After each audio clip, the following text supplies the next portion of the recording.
Welcome to Adjusted Reality, a podcast series trusted by the adjusted. Brought to you by the Foundation for Chiropractic Progress, where we learn from athletes, celebrities, influencers, and healthcare professionals about how to optimize health in a fun, relatable way.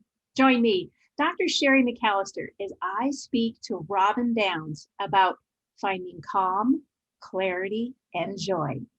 Robyn Conley Downs is a speaker, educator, entrepreneur, podcaster, and the author of The Feel Good Effect. Reclaim your wellness by creating small shifts that create big change. Holding a master's degree in education with an emphasis in behavior change and 4 years of public policy and health change at the doctoral level, her work taps into cutting-edge science around psychology, neuroscience, mindfulness, and habits. Recently named one of the most influential women in wellness, she believes that small shifts in thinking and action create big change in life. She lives in Portland, Oregon, with her husband, Andrew, and their daughter, Elle. I'm so delighted to have you with us today, Robyn. How are you? Oh, I'm good. Thanks so much for having me.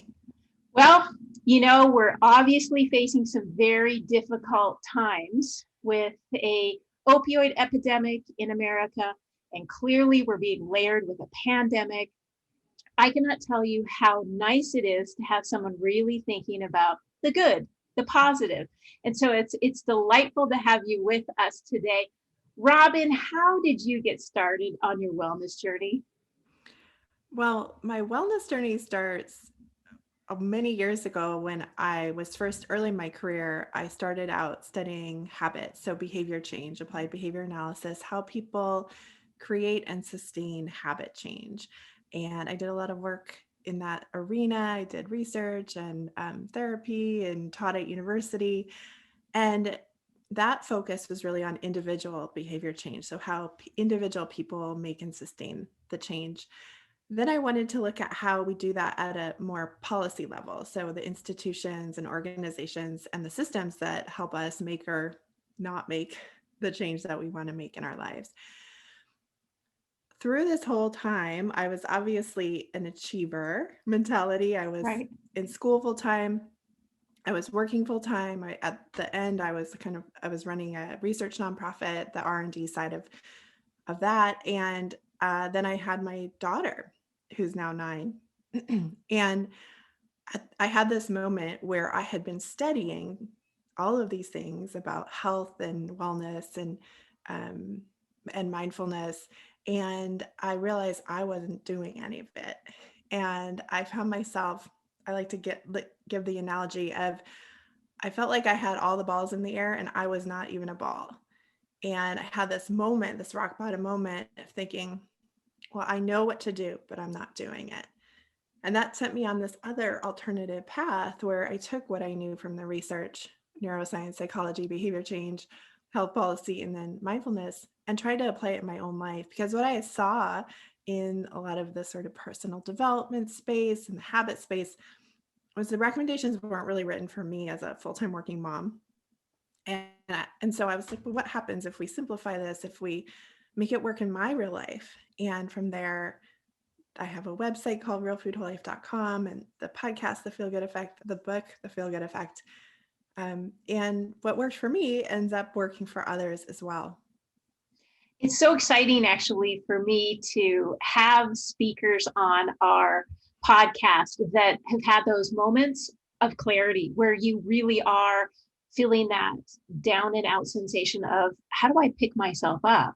How do I kind of brush myself off and think about what is the best way to do this and how to effectively make change in our life? And I noted in your new book, as you just noted, The Feel Good Effect, you mentioned reclaiming your wellness. What does that mean? I think so many of us have this ideal of what wellness should be. I talk about going from should to good. So think about in your own life what you feel you should do when it comes to wellness, whether that's around eating, what you should eat, how you should eat, how often, if you should meal prep. We have all of these expectations around what that should look like. Usually they're impossible expectations, incredibly high and impossible to reach.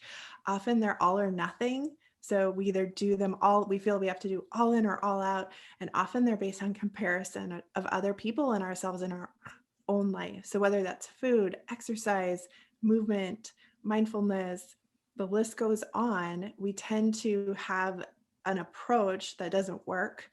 And so when I say reclaim, most of us actually have a really good innate sense of what makes us feel good and what we can do in the long term, but we've learned to quiet that voice because the other voices are so loud. So reclaiming is really about turning down the volume on that other stuff and letting your own kind of volume turn up.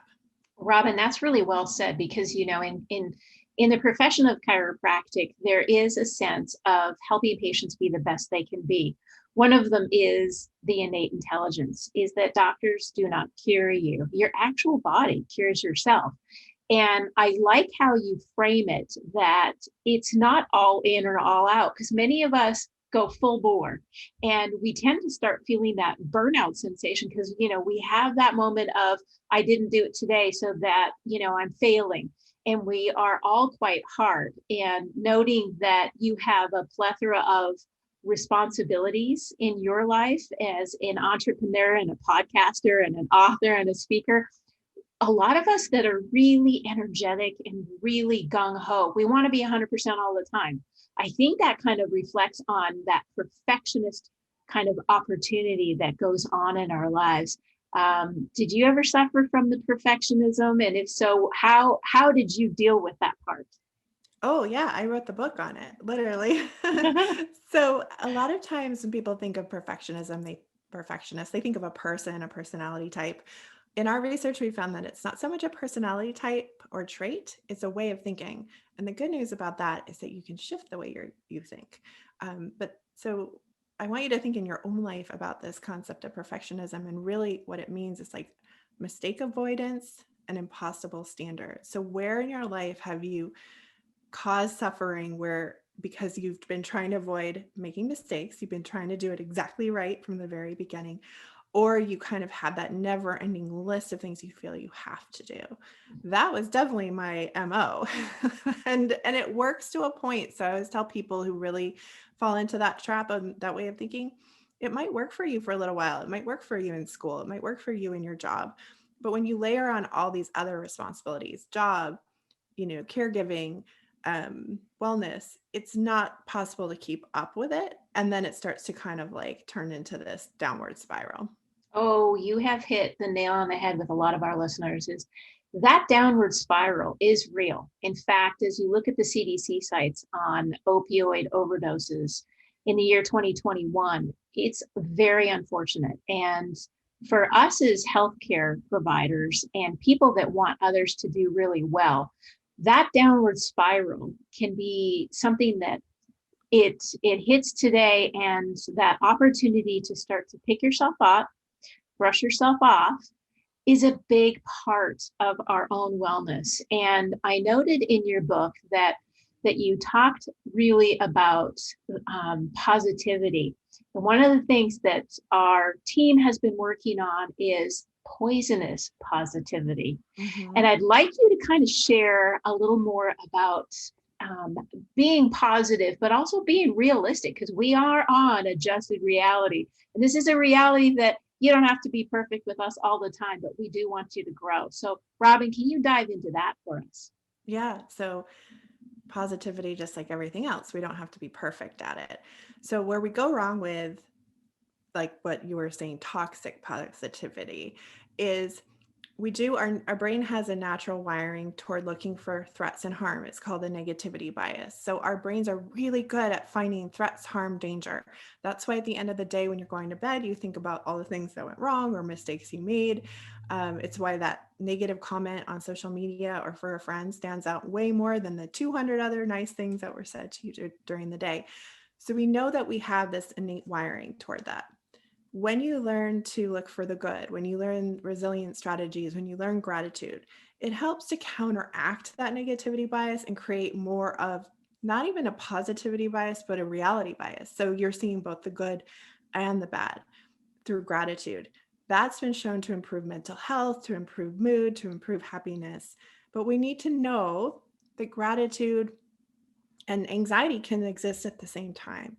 In one day, you can look for the good, you can focus on gratitude and also be angry or also have a bad day. So we don't expect perfection from positivity. We don't expect to always be, in a good mood. What we do is we try to train the brain to see all of the things that are in our lives, both that we're very good at seeing the bad already, but we're trying to invite also the good while holding space for that other part as well.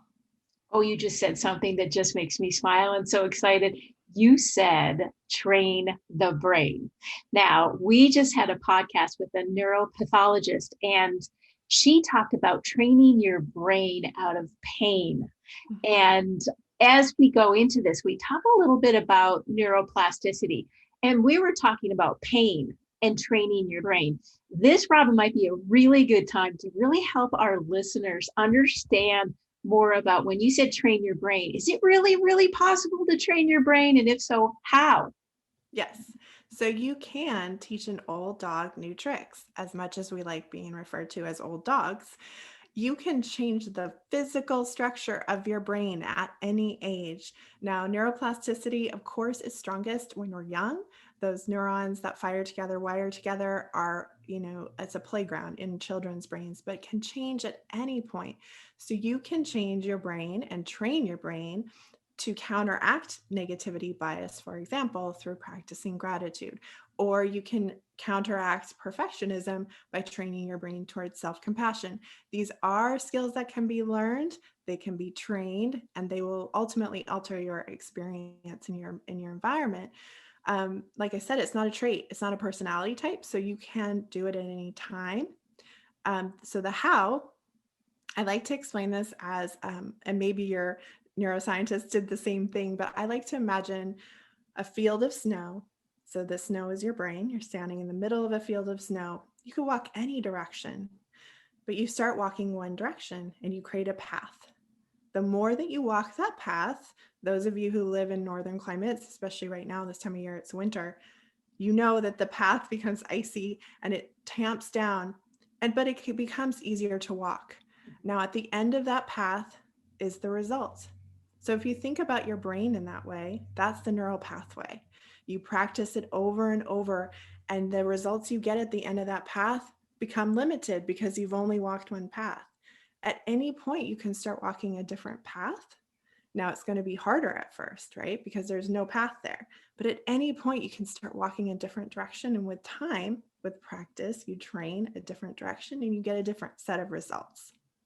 This is the exciting part about where we are today in the adjusted reality is you start to begin to see that there are multiple paths that you can take, and it starts to formulate opportunity and excitement. And I did read a study out of Harvard that noted that the more times that you start to practice, for example, meditation, you are actually changing your brain as much as you would physiologically if you do it for about 6 weeks, as you would if you did aerobic workouts for 30 minutes a day at the same thing. And for my audience, I'm hoping you're thinking, I can actually change my brain. I hope that that kind of starts to sink in, because Robyn is all about changing the brain, is being able to look at things and really having that opportunity to go from the negativity to the positivity. And I think as we go through that, that's kind of like a mindset, right? And I'd like you to kind of go over with me a little bit about the mindset, because I know there's a lot of people listening today that they're overachievers. Their mindset is focused on the positive, but they're still in that I have to be perfect phase. They feel like I'm a motivated person, I'm disciplined, I have a lot of willpower, but I keep failing. And so can you kind of touch base with me a little bit about what is the mindset role, and how does that role reclaim some of your wellness back? Mm-hmm. So mindset is a way we worked on a definition for the book because it seemed like something that people used a lot, but didn't really necessarily have a clear definition on. So mindset are those pathways in your brain. So it's a way of thinking. It's a thought pattern that gets you a makes you take an action and gets you a result. So I can give you some examples to make that more concrete. But we came up with a model, which is the striving mindset and the feel-good mindset, and the feel-good mindset counteracts the striving mindset. So the striving mindset is perfection-based thinking, like we already talked about, all or nothing-based thinking, and comparison-based thinking. And those are very common. They're a natural part of cognition, or the way our brain is wired. Also, they get very reinforced through marketing and other messages. On their own, they're not bad, but usually they take us down a path, that snow path, to take actions that don't get us the results that we want. And I will give you an example, but to counteract that, we have self-compassion, gratitude, and flexible thinking that counteracts that striving mindset and gets you a different set of actions and a different set of habits with different results. So for example, if perfectionism is telling you, now this comes up a lot in my house lately. My husband comes downstairs, he's a professor, and he'll tell me, I got nothing done today. Now, when I hear that, that's a lot, that to me sounds a lot like perfectionism. That sounds like impossible standards. I happen to know he's a dean and a professor. I'm fairly certain he did quite a lot today, but his list was too long. It was an impossible list and he didn't get it done. So what he said was, I didn't get anything done. Mm-hmm. Counteracting that with self-compassion would be, that was an impossibly long list. I did the best I can, and tomorrow I'll come back and reprioritize what's most important. Now you can see it's the same input, but it's a different response, which ultimately are going to give him a different set of actions, because the person that's saying over and over, I got nothing done, I got nothing done, that eventually beats you down so much that you lose your motivation, versus saying, I really did the best I can. In reality, this was too long of a list. Right. Have that. That's where we get some motivation. That's where we get some momentum to keep going. So that's one example. I'm happy to share others, but that's sort of like the difference when you switch your mindset. Same thing happens. You have a different thought pattern and you end up with different results in your life. I really like the way you put that, because so as we go through our day, if we don't hit our own expectations, it does feel like the day didn't turn out as expected. And so we can start to then put labels on it like he did. I got nothing done today. And it's an interesting endeavor as we start layering on our different responsibilities, whether it's a mother, an author, a podcaster, just juggling all of those responsibilities, and then trying to find our own area where we can start focusing on looking at wellness as a big picture for us and our family and our community. Can you kind of talk to me a little bit about how wellness plays a role in your life? How do you find some of the things, and how do you layer them into your life so that it doesn't become that all or nothing, or I got nothing done today mentality?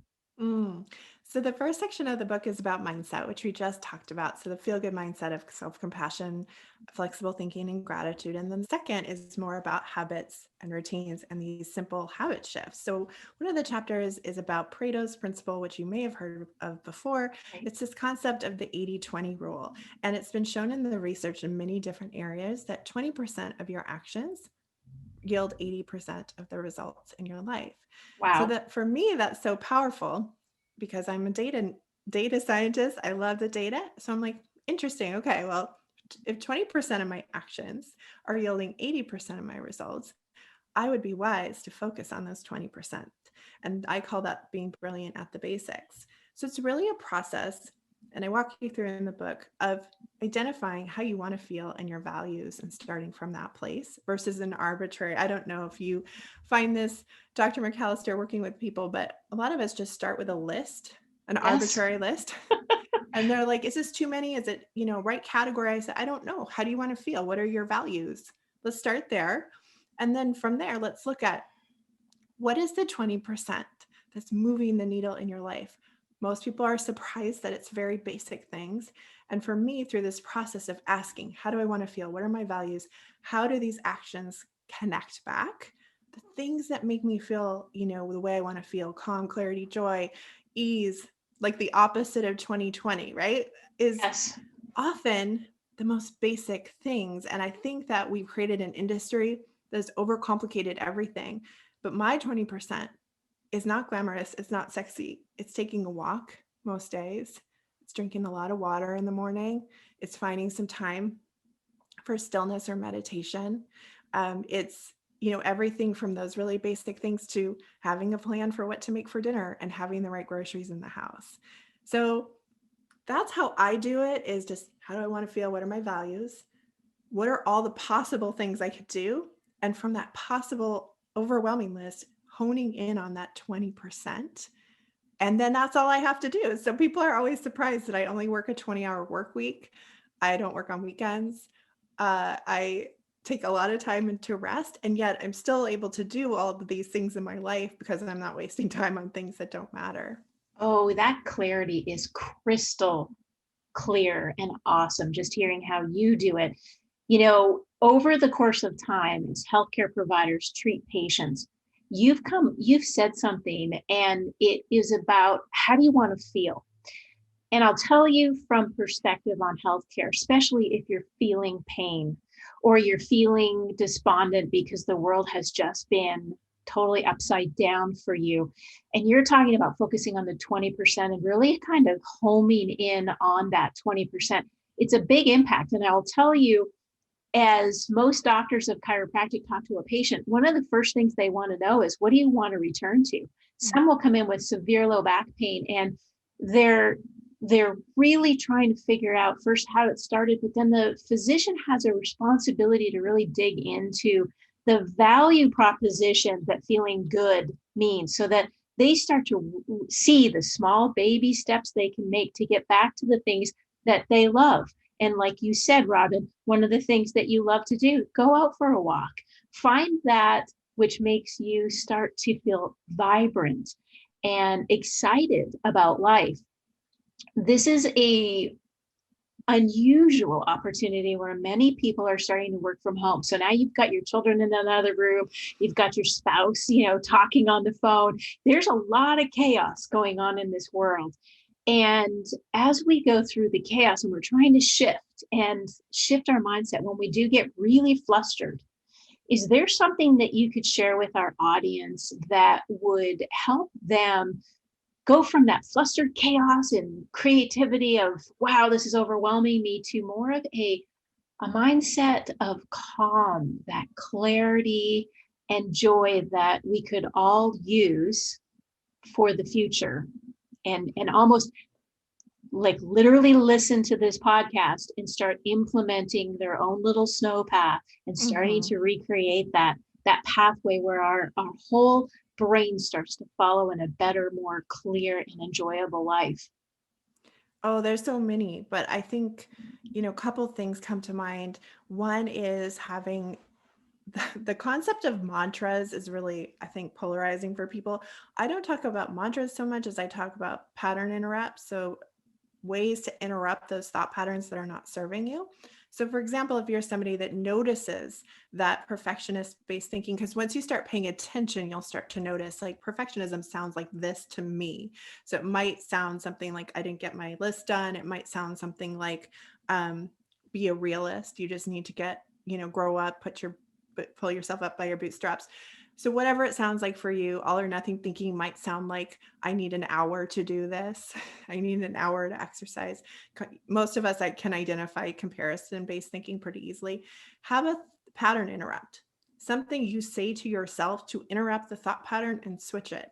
So for example, one of my mantras, again, it's not a mantra, but that's what people understand that word a little bit better than pattern interrupt. So it could just be simply saying to yourself, I say to myself, gentle is the new perfect. And it's a reminder that I don't have to do everything perfectly all the time. The more you practice that, it might seem cheesy at first, so that's fine. And it was cheesy for me too. I was like, this is silly. But then I found that by being kind to myself with that little phrase, started giving me a different pathway. So just a simple pattern interrupt, you can come up with whatever words resonate for you the most.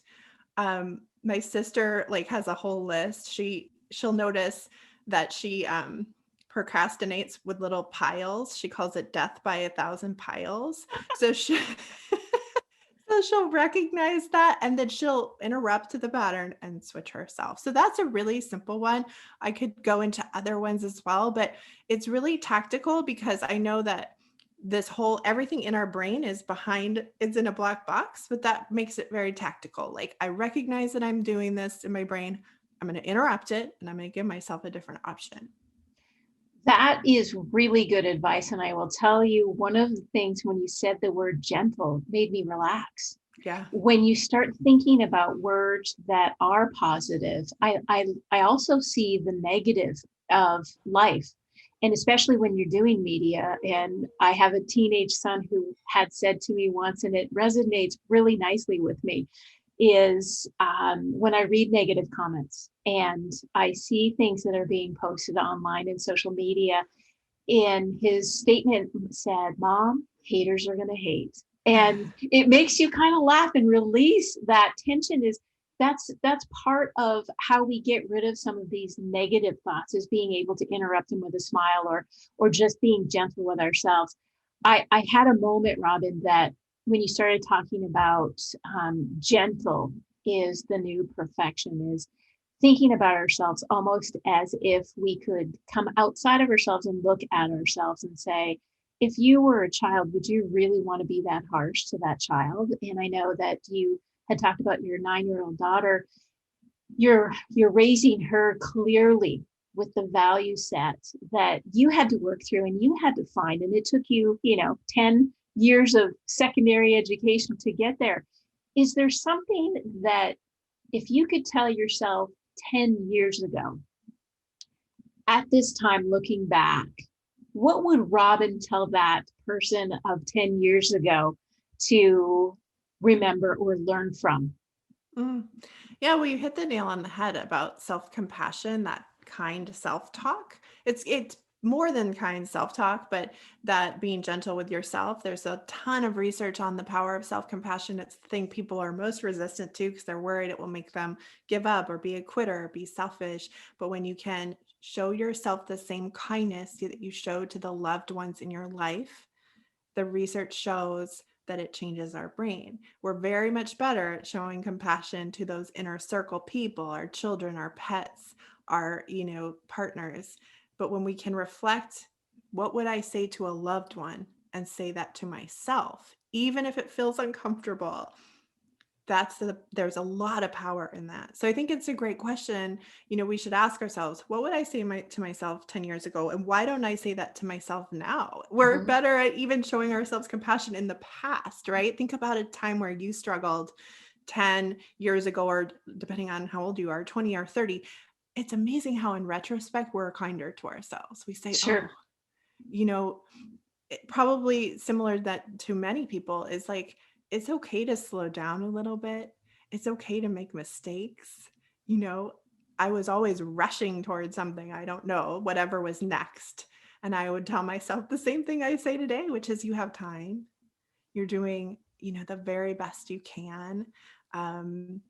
And I try to channel that now as well, because I recognize that in 10 years from now, I'll probably say the same thing. So I love that. I love that you said it like that, because and I don't know if you do this or if there's a way that you encourage this to pop up in your life. Do you write it out some places where you can see this so that it reflects back? Because I find myself just much like you, which is I'm vibrating with so much to do, although I don't have a 20-hour work week, so good on you. But I also think that I forget some of these fabulous opportunities to stop and breathe and just allow myself the pleasure and the joy of calm. Is there things that you do that stop you? Do you is there posters around your house? How do you constantly remind yourself you're okay, you're taking a break, you're breathing, you're enjoying your life? What do you do, Robyn? Well, I'm lucky. I research this all day, so it is in my face all the time. I find that some clients really resonate with writing. I mean, there's research that shows that the writing down connection to brain really helps you lock things in. So whether it's writing Post-its and putting it on your mirror or putting it on your phone, or you could set an alert to remind yourself of these things.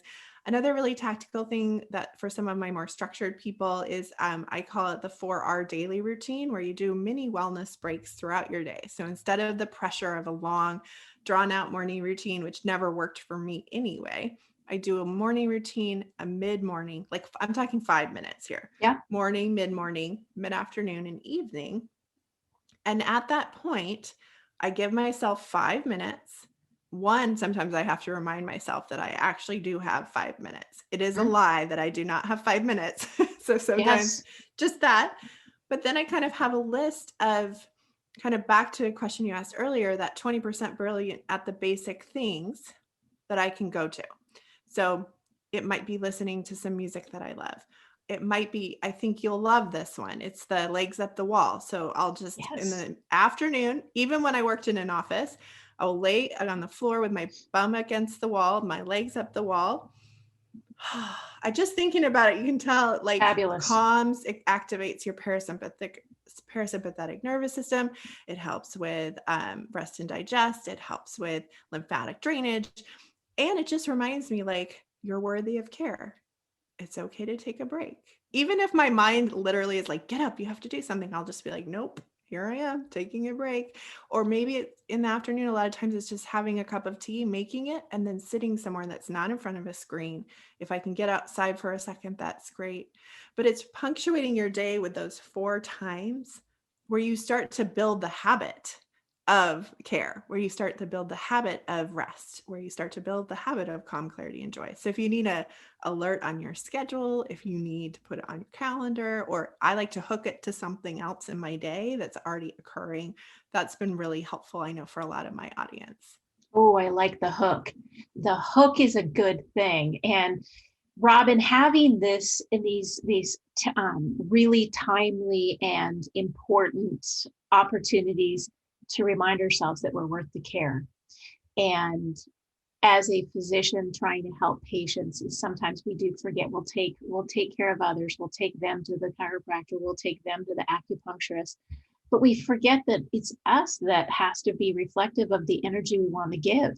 Yes. If you don't have that energy, how do you give it? You're coming from a place of insufficiency rather than a place of abundance. Mm-hmm.